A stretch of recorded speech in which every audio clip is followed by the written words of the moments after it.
Hello. So I've been getting a lot of comments on my videos regarding Sertraline or Zoloft, and these people are asking about side effects and how severe they were, what they were, how long they lasted, all those kinds of things. So I wanted to go over a little list and kind of go into detail. So if you want to follow along, definitely leave comments. We can talk about it. Subscribe. Let me know what's going on.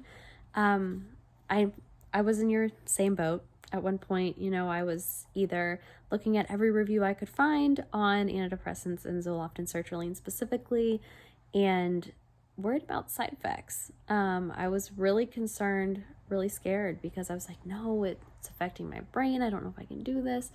Believe me, it's a wild ride, but once you get there, if it works for you, I know in my case it was worth it. I couldn't be happier that I stuck it out. I could not be happier. But anyway, here is the list I have created that we're going to go over, but it'll be quick. So Zoloft / Sertraline, increased anxiety, anxious thoughts, irritability. In the first 1 to 2 weeks after starting, I started at 12.5 milligrams, so I started low. I had increased anxiety. I had bouts of irritability, anxious, weird, intrusive thinking, and I struggled with it, and it was something that was not comfortable. A lot of people just will push through it, or they'll go take a nap, or deal with it however they deal with it. I spoke with my provider, and she gave me hydroxyzine, and after a quarter of the dose, after about 30 minutes, those symptoms subsided. So for me, there was kind of like an easy assistance, not necessarily a fix, but assistance for those instances when that happened.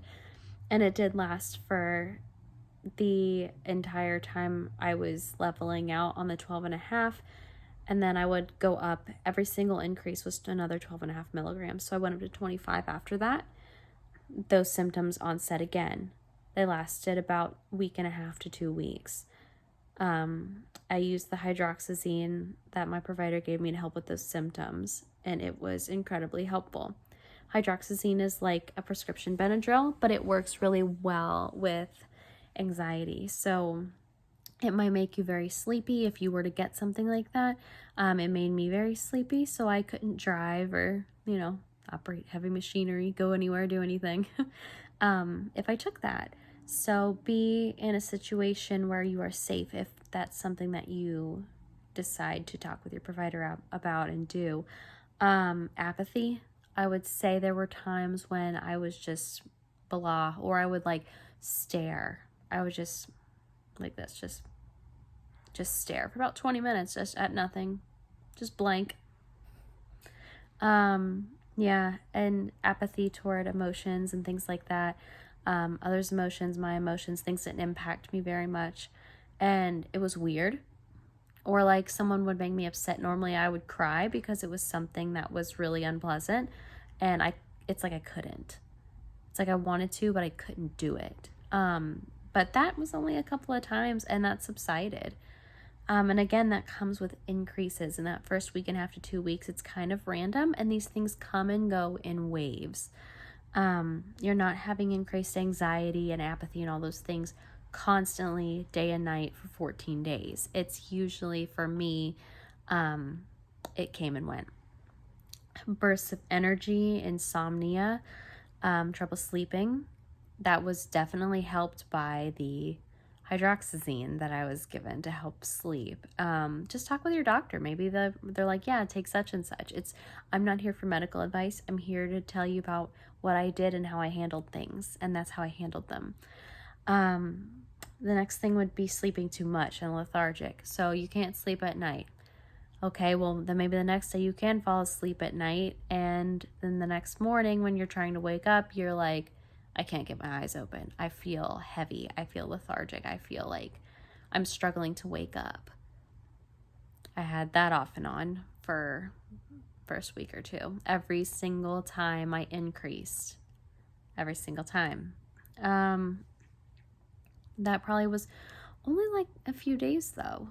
And it wasn't necessarily like consecutive. It would be like maybe on a Monday and then the next Thursday and then the Saturday after that. Like it wasn't consecutive. Um, Headaches, wooziness. Yeah, those came and went. They weren't terrible. You can take ibuprofen for that or Tylenol. Talk with your doctor on what medication's appropriate for you for medical advice. Um, Dilated pupils. I would wake up in the morning on certain mornings with dilated pupils. That went away as well. That definitely came after increases and higher doses. But again, it subsided and it didn't last forever.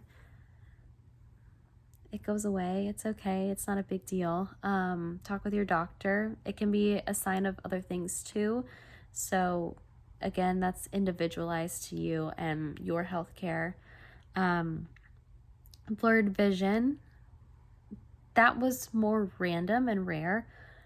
It came especially in the evenings when I'd be looking at like a bright TV screen. I'd get a little, I'm like, oh, that's not particularly clear. It wasn't horrendous. It wasn't like, oh, my vision's so blurry. It was just certain little things. It was kind of weird, but that came and went. I'd wake up in the morning and it was gone. Nausea. I would have random little bursts of nausea. Some people get vomiting. I didn't get that. But I did have moments where I was like, oh my God, like I'm so nauseous I have to sit down because I'm going to throw up. I would just have some water, some crackers, and I'd wait for it to pass. And it did. It did pass. And then I was fine. So it's, again, really individualized. These happened every single time I increased a dose. I went from 12.5 to 25 to 2 weeks later going up to 37.5 to 2 weeks after that going up to 50. Now on 37.5 and 25, I started to notice small, gradual improvements. These are the good things. That's the little list at the bottom here. The first thing says gradual small improvements.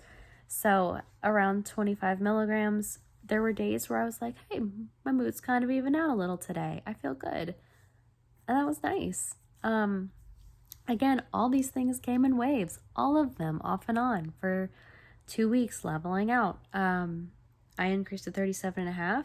And the same thing happened. Side effects mixed with good days or good mornings with a little bit of a more difficult evening. It's really just waves of it, and you just have to kind of prepare yourself. This is the sertraline. I'm okay. I talked to my doctor about this. I knew this was going to happen, and I'm ready for it, and I'm going to wait it out. That's how I handled it. And then finally on 50 milligrams. Now I have to tell you, once I got up to 50, I was a little bit skeptical. Because in the first couple of weeks, I felt worse than when I had leveled out on the 37.5. And I thought, oh my God, I made a mistake. Even my doctor was like, should we back off and go back down? And I was like, but my good days are really good. So what is going on? And he said, no, let's wait. Let's stay on the 50, do the full 6 weeks, see how you feel. For those 4 to 6 weeks, I had off and on side effects that I've already mentioned, the ones on the list. Nothing new, and I got through them. I was determined because I had gone this far. It's been 6 months, and at that point, and finally, it's like one day you wake up and the clouds just go away. And I went to the beach, and I got in my car, and I didn't feel anxiety. Or I had moments of anxiety doing new things, but I talked through them. And I eventually was like, whoa, wait a minute. I had anxiety like 10 minutes ago and I forgot about it. So it worked for me. Zoloft changed my life. I spent my first 29 years of life missing out on things, missing out on relationships, because of my anxiety going untreated. And I can honestly say that sticking this out, working with my doctors, getting the advice I needed when I needed it was the best thing I could have done. Obviously, if you have thoughts of harming yourself or others, reaching out to emergency services and or your physician, following any plans you might have, something that might help is what I did was I kept appointments for every 2 weeks. Every 2 weeks, I met with my nurse practitioner because I just wanted to talk to her. This is how I'm doing. If I was struggling, like, oh, yeah, that's normal. Please stick it out. If you don't want to, you can come off. But it's normal. And I knew she wanted me to stick it out. And we decided for me that ultimately it was the best idea to stick it out and really try this. And I had made a commitment to myself. I sat with my family members who I knew would be supportive and my doctors, and I said, I'm going to do this. My anxiety is going in the wrong direction. I had lost a family member. I had worked in the pandemic as a nurse in the emergency department and seen too many negative things. I was fearful. I was dealing with arguing with my family and other family members about their approach to COVID-19 when it was at its worst. So I think I was just on overload and my brain couldn't take it anymore. And I already had an anxiety disorder and panic attacks that were just coming mostly with my menstrual cycle, but it really became completely disabling. I was not working, I was not driving. It was just every day was getting worse. So you have to make a decision for yourself with your provider that you're going to do this, essentially, because I also tried it one time and I had not fully committed to it, and I started on the 12.5. I took that for 2 days, decided, nope, I can't do this, I'm too scared, backed off, didn't take any, and for 3 weeks I had horrendous, terrifying withdrawal symptoms. So make a commitment to yourself, talk with your healthcare provider for any medical advice, and expect to potentially have some side effects that are very unpleasant. Again, if you do, talk with your doctor again, because they can help you. They can talk you through it. They can potentially prescribe something based on your individual circumstance. And to me, it was worth it. Those are the things I had, and now I am back to life. I started Sertraline on January 19th of 2022. It is now January 19th of 2023, and I am not the person who's sitting here watching videos thinking, dang, I wish I was at the 1 year mark like this person is. I am now at the 1 year mark, and for me, it was a wild ride that was worth it. If you are functioning, if you are able to go out of the house, if you're able to go to your job, if you're able to drive, you may even have it a little easier than I did, because I was literally I was at rock bottom. I got so sick. My mental health spiraled downhill so fast because I had been through so much in such a short period of time that I think that also contributed to my struggle. But again, seek medical advice and follow along to stay on this journey with me and get any kind of, suggestions that I might have or life experiences, really. Like and subscribe.